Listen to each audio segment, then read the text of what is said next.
Well, it's clear to me that there are sort of three major conflicts that are somewhat interconnected, but also somewhat independent of each other.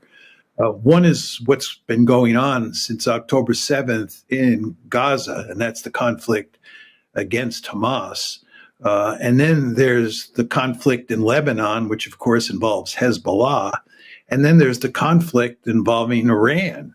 And all three of these conflicts are very dangerous conflicts. But at this point in time, it appears to me that the most dangerous of those three conflicts is the Iran-Israeli conflict because of what happened on October 1st.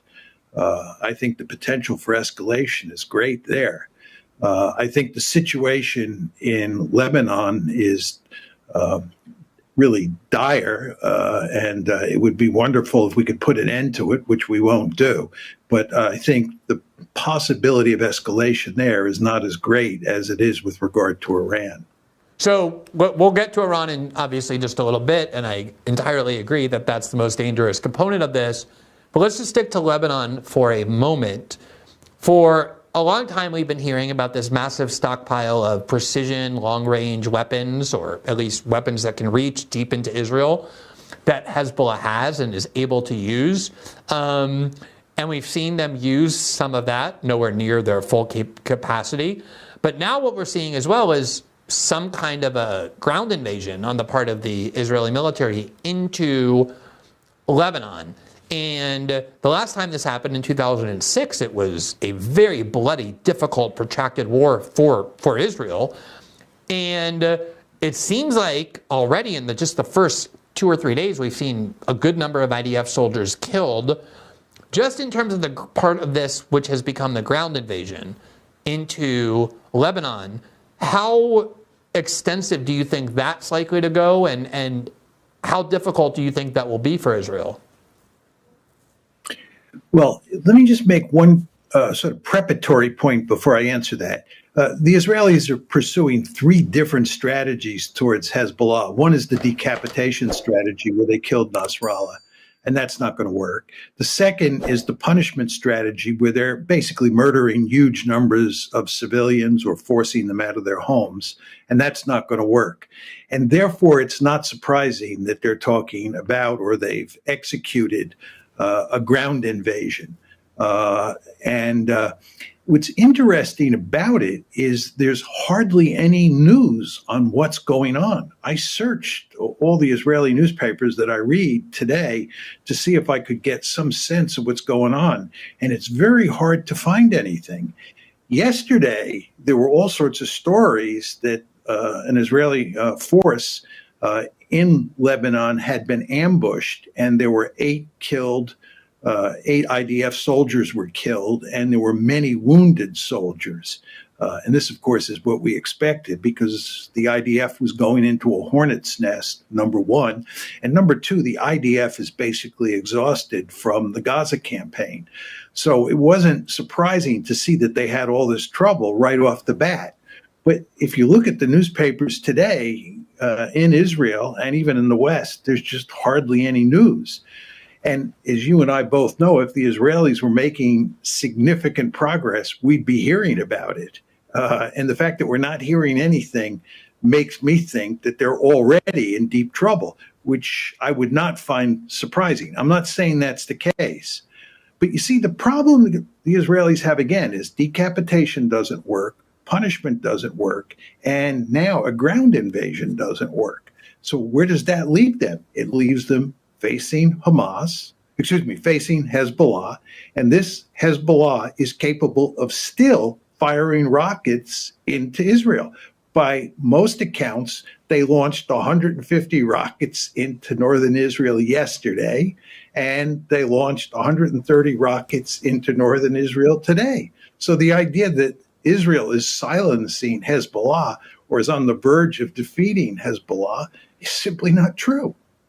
I think the interesting part of what you said about the Israeli media report is that pretty much every Israeli media report is under very strict censorship. In fact, when you had a terrorist attack in Jaffa in Tel Aviv, and it was only about 12 hours later when the Israeli media began to report on the number of victims, their names, and when they did so, they basically said, we're able to report this because the government has cleared this for publication, meaning they decided that they were going to allow us to publish this information. Yesterday, as you said, there was clear reports in the Israeli press that there was an ambush and 8 IDF soldiers were killed. I think they confirmed one more death today.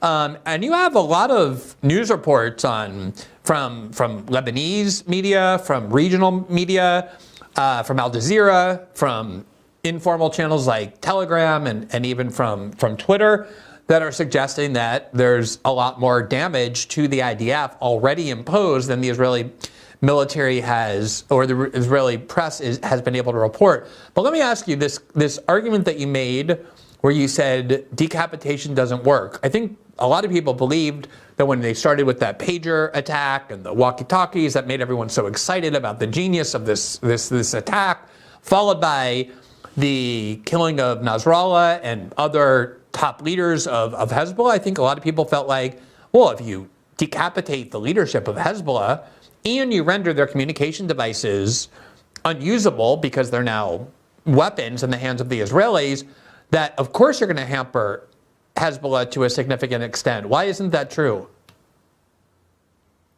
Well, first of all, just on decapitation, we have a rich literature in the international relations scholarly world that shows that decapitation simply doesn't work. And some of the best evidence that it doesn't work comes from the Israeli case. The Israelis have been running around the Middle East assassinating leaders for a long, long time. And it's never had any significant consequences. And you kill Nasrallah, somebody will come in and replace him. And when they killed Nasrallah's predecessor in 1992 and Nasrallah came in, the end result was they got a more effective leader. And you may get an even more effective leader or an equally effective leader this time. So just, decapitating, knocking off the head of an organization like Hezbollah is not going to fundamentally change the nature of the situation. They're still going to have 40,000 fighters who are well positioned and well prepared to take on the Israelis and who have many, many thousands of rockets and missiles that they can fire at Israel. So, the decapitation strategy just doesn't work. What you have to do is you have to go in and you have to degrade those Hezbollah fighting forces in southern Lebanon. You have to eradicate them. Look, just go to Gaza for a second. As you know, they've been fighting against Hamas for a very, very long time. And their goal, according to Prime Minister Netanyahu, has been to decisively defeat Hamas. They have not decisively defeated Hamas. They have not even come close. Well, if they didn't defeat Hamas, they're certainly not going to defeat Hezbollah. The terrain is much more advantageous to the defender in Lebanon than it is in Gaza. And furthermore, Hezbollah is much better armed and much better prepared than the fighters in Gaza are. So the Israelis are in a hopeless situation. They're not going to win in Lebanon. I think people sometimes forget the climate and the discourse that emerged after 9/11 in the United States. And I don't know if you recall this, but one of the things the U.S. military's propaganda arm did was they issued playing cards to identify all the leaders of the Ba'athist regime. Like Saddam Hussein was like the ace of spades, and then everyone else had like the ace of diamonds and the jacks, and they would publish these, and every time they killed one of them, they would kind of cross them off on the website. The media would celebrate this, and within about 2 months, most of them were gone or driven underground or killed. And obviously the Iraqi insurgency did not get crippled. In fact, it was a very strong insurgency that continued for many years. And you even see that in law enforcement. If there's wars the government has with drug gangs, they kill the gang leader or the biggest trafficker, and then someone else gets into that place. Obviously, the gang doesn't go away, and a lot of times they're even more violent or less reasonable or more radicalized. Something that obviously might happen in Lebanon as well. But nonetheless, let me ask you this. In terms of, we talked last time a lot about Israeli motives, and I know they're hard to discern politically, but just in terms of the military strategy, clearly Netanyahu and other key members of his government seem to be thinking and saying, this is the moment we've been waiting for a long time, where we have the kind of license to finally destroy all of our enemies, particularly coming from Iran and its proxies like Hezbollah and Hamas and even Iran itself. But as you just said, in order to destroy Hezbollah, something far more formidable than destroying Hamas, they're going to need to do a ground invasion. I presume the Israelis know everything that you just got done saying, which is the last time they tried that, it was almost like a Vietnam situation. It would be very, very difficult. Hezbollah has been preparing this for many, many years with the help of Iran. Very, very sophisticated military. So what do you think is motivating Netanyahu in terms of the goal, the strategy of what they hope to achieve by doing a ground invasion into Lebanon and flattening a lot of apartment buildings in Beirut? You can give two answers to that, Glenn. I mean, I've thought about this question, which you've asked many times, because it is the $64,000 question here. One answer, which sort of pops in my head immediately, is that they're just plain nuts. They're out of control. And they think that they can use this big stick to reorder the Middle East quickly and easily, and it's all going to work out.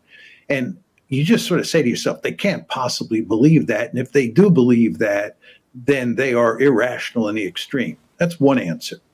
The other answer is the ultimate goal here is to expel the Palestinians from Gaza and from the West Bank, and to create a rather homogeneous greater Israel. And what they need to do that is a huge conflagration. The two big ethnic cleansing that have previously taken place involving the Palestinians were in 1948, of course, the famous Nakba, and in 1967 in the wake of the process of the Six-Day War, when they drove a couple 100,000 Palestinians out of the West Bank. And these two previous examples show you that you really need a major league conflict to provide an opportunity to do ethnic cleansing. So one could make an argument that they would actually welcome a conflagration with Iran, and they would welcome seeing things spin out of control, because this would give them the opportunity to do the cleansing that they really want to do. So that's the sort of rational explanation. But if you don't buy that explanation, I just think they're nuts, because what they're doing, both in Gaza and against Hezbollah in Lebanon, and with regard to Iran, which we'll talk about, makes no strategic sense to me.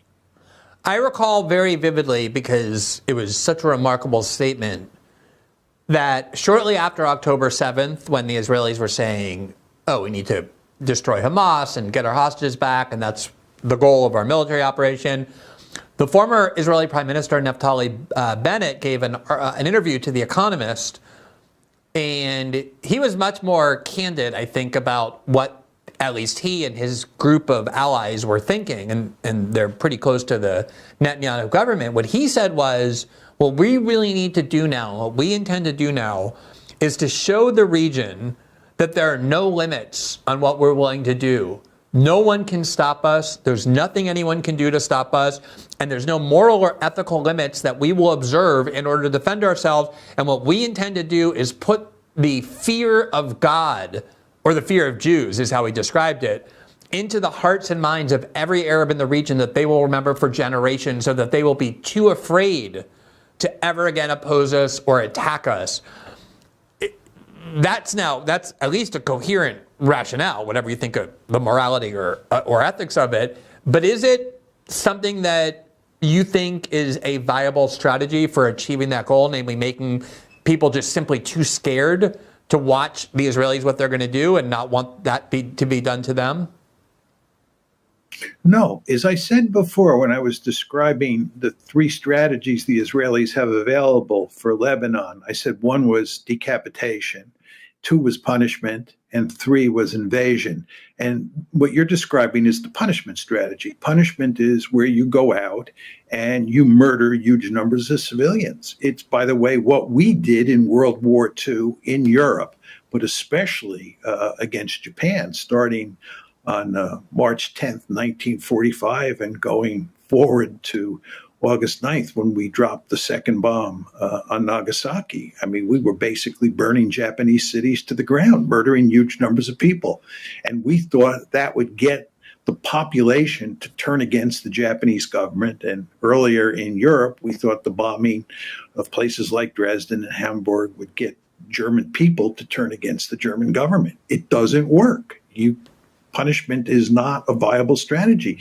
So the Israelis, who have a rich history of inflicting massive civilian casualties on people in the Arab world, have never seen that strategy work. It doesn't work with the Palestinians.